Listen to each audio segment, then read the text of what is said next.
రకంగా చర్చలు జరుగుతూ ఉంటాయి, చెప్తా ఉంటారు.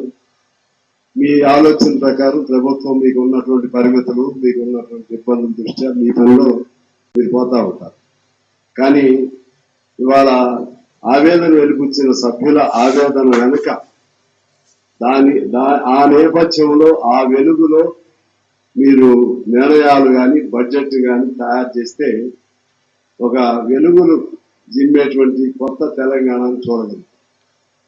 నేను మొదటి నుంచి కూడా నేను చెప్తా ఉంటాను అధ్యక్ష, ఇది బడ్జెట్ అనేది పర్సన్ సెంట్రిక్ బడ్జెట్ గా ఉండాలి అని చెప్తా ఉంటాను.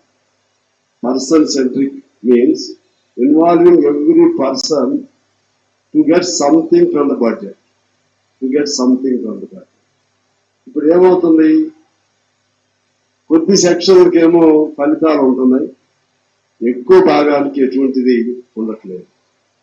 ఆ క్రమంలో ఇప్పుడు దాన్ని ఎలా సర్దిస్తారు అనేది సరే, ఇప్పుడు బడ్జెట్ మీరు తయారు చేయలేకపోయినా మాలాంటి వాళ్ళు చెప్పినటువంటి అభిప్రాయాలను పరిగణలో తీసుకుని వాళ్ళు in due course I request all the government to accommodate such the persons who are not provided any opportunities and other things.